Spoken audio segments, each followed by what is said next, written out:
m'entendez? On vous entend excellemment bien, chère mère. Comment allez-vous? Je vais très bien, et vous-même? Ça va très bien. Vraiment, bonjour à toi, bonjour à toute la classe. Sis Binette, bonjour à toi et à la Mao Machata Blanc, tout le monde, bonjour.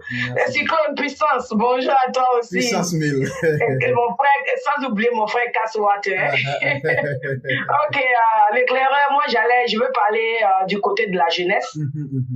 Parce que vraiment, ça m'intéresse puisque j'ai été aussi manipulée avant. Donc, je vais m'adresser à la jeunesse et dire au ministre aussi, Mamadou Touré, que vraiment sa tâche ne sera pas une tâche facile. Parce que la jeunesse ivoirienne, disons que on va dire les 80% de la jeunesse ivoirienne là, est très paresseuse. Et qu'en entendant le président dire qu'il met 1 milliard par jour pour la jeunesse, je sais qu'ils ont déjà vu ça en argent facile. Et que vraiment que la jeunesse de la Côte d'Ivoire se réveille. Au moins, ils ont une chance où on leur donne des opportunités de pouvoir faire quelque chose. Nous, à notre temps, on n'avait pas ça. Donc, ils disent que ce président est là pour vraiment le bien-être de son peuple et le bien-être de sa jeunesse. Parce que si tu entends qu'un politicien va venir te manipuler, c'est parce que toi-même, tu n'arrives pas à t'en sortir. Et le président mettant cet argent, tout ce fonds-là pour la jeunesse, c'est une manière de leur dire, je ne veux pas que vous mouriez pour des politiciens. Et c'est à la jeunesse de comprendre qu'il est temps de se réveiller. Tout homme, toute personne est née avec un talent. Aller à l'école ne veut pas forcément dire qu'il faut travailler dans un bureau. Et je crois que c'est cette mentalité qui fatigue notre jeunesse en Afrique. Ils pensent que quand l'école ne te réussit pas, c'est-à-dire que tu as tout perdu. Non, non, non, non, non. Le président vous dit ici qu'on n'a pas besoin forcément de travailler dans un bureau pour avoir son pain. À vous de mettre vos imaginations en marche, à vous de mettre votre talent en marche et aller vers le ministre pour pouvoir entreprendre ce que Dieu, c'est-à-dire, qu'est-ce que je peux dire? Le talent que Dieu a mis en vous, il est temps de l'exercer et arrêter d'être tous des jeunes politiciens. Parce que la politique, là, ce n'est pas pour tout le monde. Et nous, on pense qu'en Afrique, que la politique est pour tout le monde. Et dans les pays développés où nous vivons, on ne voit même pas ça. Eux-mêmes qui sont plus que nous. La jeunesse ne s'adonne pas à ça. C'est-à-dire, tout le monde devient politicien, on est là, tout est politique. Non. À vous de vous chercher votre pain. Et c'est ce que le président veut pour vous. Voilà pourquoi il a mis tout ce fonds-là en marche pour vous. Donc, il est temps que vous vous réveilliez. Nous, quand on était jeunes, je me rappelle, l'éclairage, si tu me permets, j'ai un tonton, autant que nous, on disait Gwago, Gwago, Gwago. Tu sais, en Sénoufo, Wabo veut dire tuer. Et ce tonton nous disait comme ça, vous êtes là, il ne savait pas comment prononcer le Wabo. Donc il disait Wabo. Il dit, vous êtes là, Wabo, Wabo, il va vous tuer, vous tous ici. En Sénoufo, quoi. Il dit, il va vous tuer en Sénoufo, vous tous ici. Et vraiment, est-ce qu'on n'a pas vu ça? Ça s'est passé. Donc c'est une manière de dire à la jeunesse que mettez votre talent en marche, il est temps et grand temps que vous vous réveillez. Et je crois que si chacun arrive à faire quelque chose, la sorcellerie va disparaître de l'Afrique. Parce que quand tu entends qu'il y a sorcellerie, c'est parce qu'il y a l'envie, et c'est l'envie, la jalousie qui nous amène à la sorcellerie. Et si chacun arrive à voir quelque chose, à qui va envier qui? Donc, pardonnez, réveillez-vous. Réveillez-vous, ne vous laissez pas manipuler. Suivez ceux qui veulent votre bien-être. Et le président Ado montre l'exemple ici, qu'il aime son peuple. Et aujourd'hui en Côte d'Ivoire, il y a la sécurité, il y a la paix. Tu sors, tu rentres quand tu veux, sans être inquiété. Et ça, là, c'est un prix qu'on ne peut pas payer. Donc, pardonnez, réveillez-vous, chère jeunesse. Vous avez besoin de ne pas être manipulé. Et tout ce que M.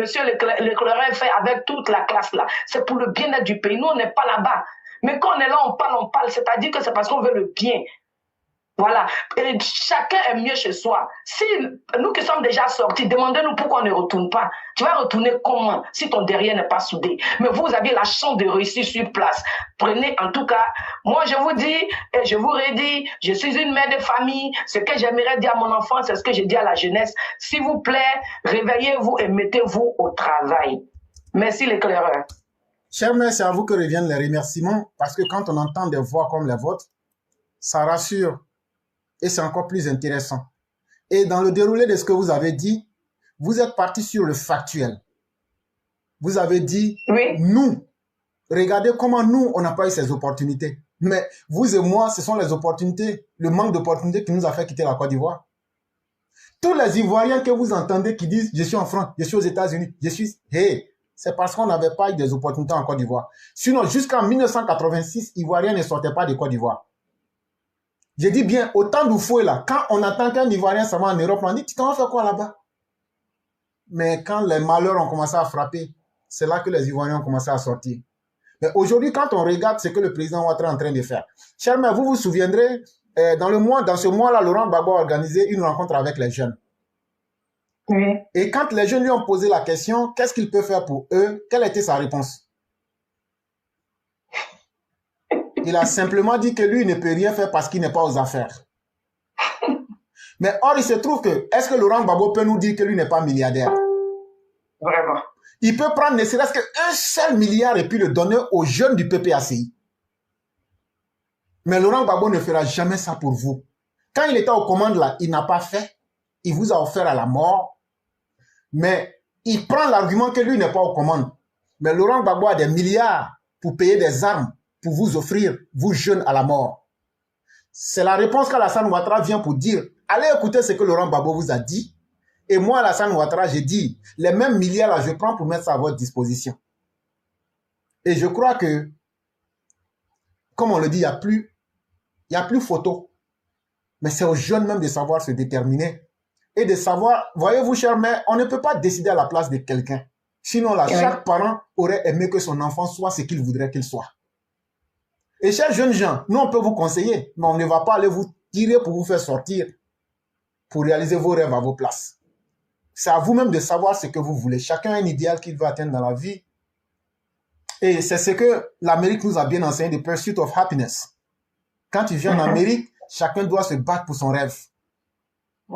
Et donc, c'est la même chose. C'est ça qui anime Alassane Ouattara. Et c'est cette chance-là qu'il faut tenir. Parce que c'est ce que l'Amérique nous enseigne. Et Alassane Ouattara vient de l'école américaine. Et c'est pourquoi il fera des choses qui vont vous surprendre, qu'on n'a jamais vues. Mais c'est comme ça. Et chers jeunes gens, habituez-vous à demander le meilleur et la qualité. Exigez la qualité et le meilleur. Ne vous contentez pas des politiciens ouïa-ouïa. Ne vous contentez pas des politiciens n'importe qui. Contentez-vous des politiciens qui peuvent changer qualitativement votre vie, qui peuvent améliorer vos conditions de vie. Parce que demain, là, nous qui vous parlons, là, un jour va arriver, nous, on sera fatigués, nous, on sera vieux, on sera même morts. Mais vous, là, les jeunes, là, c'est vous demain qui serez la relève. Toi, jeune, tu seras fier d'être un jeune. Tu ne vas pas rester éternellement jeune. Tu vas te marier, tu auras femme, tu auras enfant. Mais toi, tu es là, tu n'arrives même pas à payer popote de ta femme. Tu n'arrives même pas à payer ton loyer. Tu n'arrives même pas à soigner ta femme et tes enfants. C'est ça qu'un jeune doit craindre. Comment devenir un père responsable. C'est cela qu'une jeune fille doit craindre. Comment être une mère responsable. Pour donner le meilleur exemple à mes enfants. C'est vraiment très important. Et quand vous sortez en tant que des mères pour venir réitérer cet appel-là, ça nous fait plaisir et vraiment merci à vous. Merci les Clara, merci à vous aussi. Merci beaucoup.